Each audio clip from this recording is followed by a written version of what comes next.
మీ ఎలాంటి వ్యాపార ప్రకటనలకైనా వెంటనే మా ఛానల్ సంప్రదించండి.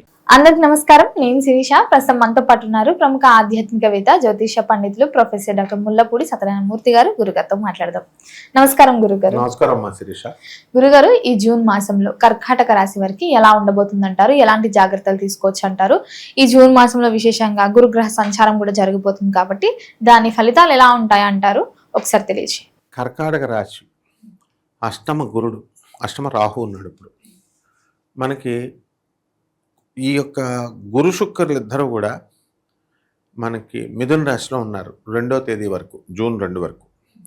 తర్వాత జూన్ 2, 2026 సంవత్సరంలో జన్మంలోకి వస్తున్నాడు గురుడు. దానివల్ల కర్కాటక రాశి వారికి కొంచెం శ్రమతో కూడినటువంటి ఫలితాలు వస్తాయి. ఇప్పుడు కర్కాటక లగ్నమైనా అదే చూపిస్తుంది. విజయ్కి కర్కాటక లగ్నం, ప్రసాది మరి వాళ్ళంతా సీఎం ఎంత కష్టపడ్డాడు పాపం. లాస్ట్లో 5 సీట్లు కాంగ్రెస్, 2 సీట్లు వేరే వాళ్ళు, సిఎస్కే పార్టీ వాళ్ళు, అలా టెన్షన్తో కూడిన విజయం ఈ కర్కాటక రాశి వాళ్ళకు వస్తుంది.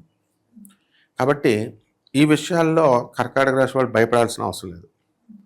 ఇక చదువుల్లో శ్రద్ధ పెరుగుతుంది, వీళ్ళకి మెమరీ పవర్ పెరుగుతుంది, తెలివితేటలు పెరుగుతాయి. అలాగే రాహువు అష్టమ రాహు కాబట్టి మాయలో పెడతాడు. ఆ మాయలో వీళ్ళు ఇన్ని కోట్లు వస్తాయి, అన్ని కోట్లు వస్తాయి, ఇన్ని లక్షలు వస్తాయని కాకమ్మ లెక్కలు. నెట్వర్క్ మార్కెటింగ్ వాళ్ళు చూడు ఏమని చెప్తారు, వాళ్ళు ఇద్దరిని చేర్చు, ఆ ఇద్దరిని చేరుస్తారు, 4 అవుతారు, గ్రాఫ్ గీస్తారు. 200 కట్టమంటాడు మొదటి. లాస్ట్కి వెళ్తే ఎన్ని తీసుకెళ్తారంటే 5,000 కోట్ల. కోటికి ఎన్ని సున్నాలు ఉంటాయో తెలియదు వీళ్ళకి. అలా చెప్తారు. ప్రతి నెట్వర్క్ మార్కెటింగ్ అంతే. అందువల్ల అలాంటివన్నీ కూడా మనం నమ్మకూడదు, కాకు లెక్కలు అంటాం. సో ఈ యొక్క కర్కాటక రాశి విద్యార్థులు చేసుకున్నప్పుడు బ్రహ్మాండంగా చదవడం అనేటటువంటిది చదువుతారు. వివాహ యోగం కూడా ఉందంటారా మరి వీరికి? ప్రేమ వివాహాలు అవుతాయి. ఒకప్పుడు ప్రేమ వివాహం అంటే అంత గొప్ప. అబ్బా, ప్రేమ వివాహం అంటే లవ్ మ్యారేజ్ చేసుకొచ్చాడు రాని. నాకు గోవర్ధన్ అని ఒక శిష్యుడు ఉండేవాడు మా గురువు గారి దగ్గర, పల్లెటూరు నారాయణఖేడ్ దగ్గర ఆనంద్ మార్గ ఆశ్రమంలో. అండ్ నేను నడిపిస్తూ ఉండేవాడిని. మా ఆశ్రమంలో ఫారినర్స్, ఇటలీ, అమెరికా ఎవరిని కావాల్సిన వాళ్ళని చేసుకోవచ్చు అనమాట. ఎందుకంటే అన్ని దేశాలలో 200 దేశాల్లో మా ఆశ్రమం బ్రాంచీలు ఉన్నాయి. అరే నువ్వు అమెరికన్ అమ్మాయిని చేసుకో అన్నాను నేను. అంటే వాడు ఏమనేవాడు తెలుసా, అమెరికన్ అమ్మాయిని చేసుకుంటే మా ఇంటి దగ్గర లైన్ కట్టేస్తారు వరుసలో జనం చూడడానికి. అంటే ఆ కాలంలో అలా ఉండేది. వాడు ఇంజనీరే, లైన్ పల్లెటూరు కాబట్టి అమ్మాయి ఫారిన్ అమ్మాయిని చేసుకుంటున్నారు, ఫారిన్ అమ్మాయిని చేసుకుని బాబాయ్ లైన్ కట్టేస్తారు బాబాయ్ ఊరంతా సిగ్గుపడేవాడు.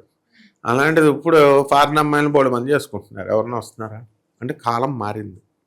సో ఈ కర్కాటక రాశి వాళ్ళందరికీ కూడా ప్రేమ వివాహాలు అయిపోవడానికి అవకాశాలు ఉన్నాయి. తర్వాత కేంద్రంలో ఉన్నటువంటి కుజగ్రహము వీళ్ళకి పోలీస్ జాబ్స్, ఇలాంటి మిలిటరీ, ఫైర్ ఎక్స్టింగ్విషర్ జాబులు ఇలాంటివి ఇవ్వడానికి అవకాశాలు ఉంటాయి.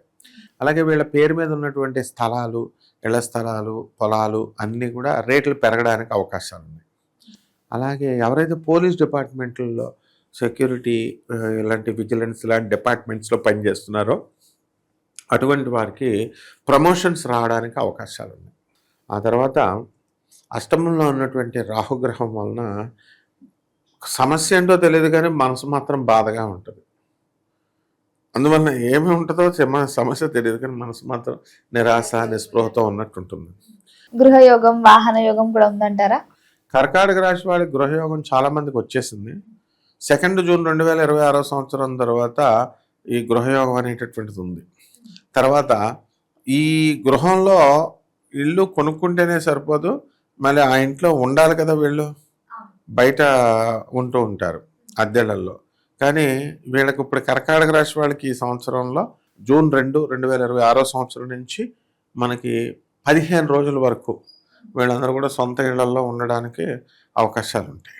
ఆర్థిక పరంగా ఎలా ఉంటుందంటారు మరి వీరికి? ఆర్థిక పరంగా పికప్ బాగుంటుంది, ఖర్చులు కూడా చాలా ఎక్కువగా ఉంటాయి. ఈ యొక్క 15 రోజులు వీళ్ళ జీవనశైలి ఎలా ఉంటుందంటే 15 days guest house, 15 days house అన్నట్టు అంత గ్రాండ్గా అనమాట. ఉద్యోగాలు ఒక చోట, ఇళ్ళు ఒక చోట, క్యాంపులు, ఇలా అనమాట హైఫైగా ఈ కర్కాటక రాశి వాళ్ళకు ఉంటుంది. విద్యార్థులకు 2 నెలల సెలవులు కాబట్టి మొత్తం అందరూ కూడా ఇంజనీరింగ్ చదివేటటువంటి పిల్లలందరూ కూడా ఇళ్లలో ఉంటున్నారు, మా యూనివర్సిటీలో ఉండాల్సిన పిల్లలు. మరి గురువుగారు మొదటి 15 రోజులు వీళ్ళకి బాగుంటుందంటారా, అమావాస్య తర్వాత బాగుంటుందంటారా? అమావాస్య ముందు వీళ్ళందరికీ కూడా చక్కగా ఉంటుంది. అయితే పీసీఓడి ప్రాబ్లం, పీసీఓఎస్ ప్రాబ్లం, ఇలాంటి మెన్స్ట్రల్ సైకిల్లో వచ్చేటటువంటి ఇర్రెగ్యులారిటీస్, హార్మోన్స్ ఇంబ్యాలెన్స్ వల్ల వచ్చేటటువంటి రోగాలు అనేటటువంటి దాని నుంచి బయటపడతారు వీళ్ళు.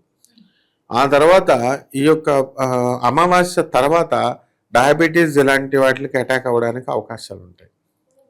కాబట్టి ఎవరైతే బాగా తాగుతున్నారో ఈ కర్కాటక రాశి వాళ్ళు, మగాళ్ళే కాదు ఆడవాళ్ళు కూడా కొంతమంది స్టూడెంట్స్ తాగుతున్నారు కాబట్టి డయాబెటీస్ అటాక్ అవ్వడానికి అవకాశాలు ఉన్నాయి. కాబట్టి జాగ్రత్తగా చూసుకోవాలా.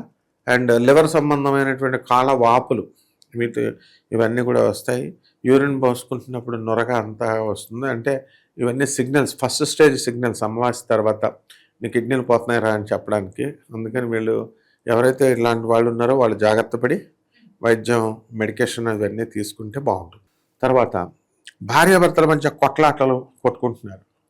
చాలామంది కేసులు వేసుకున్నారు పాపం. ఆ కేసులు తెగట్లేదు ఒక దారిన. ఈ కర్కాటక రాశి వాళ్ళ ఆడవాళ్ళకి ఏంటంటే వీళ్ళు ఎక్కువ ఉద్యోగానికి ఎక్కువ ఇంపార్టెన్స్ ఇస్తారు. తర్వాత ఇప్పుడు జడ్జితో మాట్లాడు, కోర్టులో కేసు వేయి, లాయర్ ఇది చెయ్యి అంటే వీళ్ళు ఏం చేస్తారంటే వేసి ముందుకు రావట్లేదండి అని యూట్యూబ్లో కొట్టి ఈ జ్యోతిష్కుడు ఆ జ్యోతిష్కుడు, ఇగో వాడికి డబ్బులు ఇచ్చి వీడికి డబ్బులు ఇచ్చి నాకు శిష్యురాలు ఉందన్నమాట, కొట్టేసి అడుగుద్ది. అడిగితే ఏంటి వాళ్ళు ఏం చేస్తారమ్మా అంటే పరిష్కారాలు ఏంటేనా? పరిష్కారం ఏమిటి చెప్పేది ఇక్కడ ఎందో, పోలీసు వాళ్ళు చెప్పినట్టు రాజీ అవ్వండి, జడ్జి చెప్పినట్టు రాజీ అవ్వండి, లేకపోతే మా పెద్ద మనుషులు చెప్పినట్టు రాజీ అవ్వండి అంటే ఇది చేయదు. వీళ్ళు ఆయన అంతకంటే మూర్ఖుడు, వాడు అసలు విండవు. ఈ రకంగా మనం ప్రాక్టికాలిటీకి దూరంగా వెళ్తే ఎప్పటికీ ఎన్ని సంవత్సరాలైనా కర్కాటక రాశి వాళ్ళు ఇలాగే ఉంటారు. కాబట్టి ప్రాక్టికాలిటీ ఉండాలంటే పెద్దవాళ్ళు చెప్పింది వినాలి, కానీ విననివ్వడి రాష్ట్రం రాహు, అదనమాట. మరి గురుగారు ఈ మాసంలో పెట్టుబడులు పెట్టడం కానీ కొత్తగా వ్యాపారాలు స్టార్ట్ చేయడం కానీ చేయొచ్చు అంటారా? చేయొచ్చు, బ్రహ్మాండంగా చేయొచ్చు. ఎనీ వ్యాపారము, సాఫ్ట్వేర్ కంపెనీలు పెట్టచ్చు. ఎవరికి ఏ వృత్తుల్లో అనుభవం ఉందో అటువంటి అన్నీ కూడా వీళ్ళు స్టార్ట్ చేయొచ్చు. మరి గురుగారు ఈ మాసం అంతా అన్ని రంగాల వరకు బాగుండాలంటే కర్కాటక రాశి వారికి ఏ దైవారాధన బాగుంటుంది, ఎలాంటి పరిహారాలు చేసుకోవచ్చు అంటారు? మనము వీళ్ళందరినీ కామన్ ప్లాట్ఫారం మీద మనం చెప్తున్నాము, కానీ వ్యక్తిగత జాతకాలు వేరుగా ఉంటాయి. అందరికీ ధనయోగం ఉందంటే అందరికీ రాదు, ప్రపోర్షనేట్గా వస్తుంది. ఎంత వస్తుంది ఏంటన్నది వ్యక్తిగత జాతకాలు చూస్తే తెలుస్తుంది. బట్ అటువంటి వాళ్ళు మనల్ని సంప్రదించవచ్చు.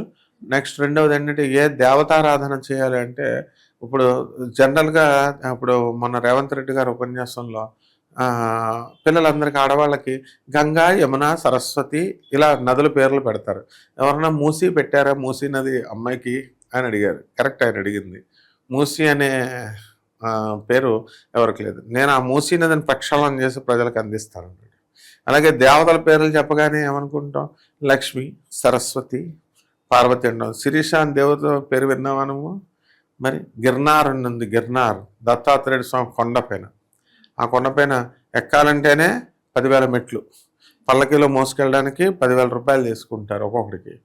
మేము తీసుకెళ్ళిపోతున్నాం అని జనాలను తీసుకెళ్తున్నారు. మరి ఏం చేస్తున్నారు నాకు తెలియదు. కానీ అలాగా మానస దేవి అమ్మవారు, శిరీషాదేవి, రేణుకాదేవి వీళ్ళ ఆరాధన చేసుకోవాలంటే ఎల్లమ్మ తల్లి అంటాం కదా, ఆ ఎల్లమ్మ తల్లి అంటే నాగ సంబంధమైనటువంటి ఆ తల్లి. ఓం శరవణ భవ అనే మంత్ర జపం చేసుకోవాలా. అలాగే అష్టమ రాహు కాబట్టి రాహు జపం చేసుకోవాలా, రాహు స్తోత్రాలు చదవాలా. రాహుకి కిలోంపావు మినుముల్ని ఆవుపేడ రంగు ఉన్నటువంటి వస్త్రాన్నిచ్చి పేద బ్రాహ్మడికి శనివారం నాడు ఉదయం కరెక్ట్గా తెల్లవారుజామున 8 గంటలకు దానం చేసుకోవాలి. రావి చెట్టుని ఇంట్లో వేసుకోవాలి. మళ్ళీ కొంతమంది డౌట్ రావచ్చు, వేసుకోవచ్చా వేసుకోకూడదని. వేసుకోవాలి. ఎఫారెస్టేషన్ అంటే మొక్కల్ని పెంచాలి. ఆ రావి నీకు బాగుండాలి అంటే పెంచాలి, దేవతా వృక్షం జాగ్రత్తగా. అంతేగాని ఎక్కడో తేరగా ఉంది ఒక రావి చెట్టు మనం ప్రదక్షిణాలు చేసేచ్చు గుళ్ళో, అవి ఏం నడవవు. మనం దాని చేత్తో పెంచాలి, అప్పుడే మన దోషాలు పోతాయి. దానికి శనీశ్వరుడు మనకి చక్కగా ఓం శనేశ్వరాయ నమః అంటూ ప్రదక్షిణాలు చేసుకుంటే 16 వారాలు చేసుకుంటే సరిపోతుందమ్మా. గురుగారు, మొత్తం మీద జూన్ మాసంలో కర్కాటక రాశి వారికి ఎలా ఉంది, ఎలాంటి జాగ్రత్తలు తీసుకోవాలి తెలియజేసినందుకు ధన్యవాదాలండి. ధన్యవాదాలు.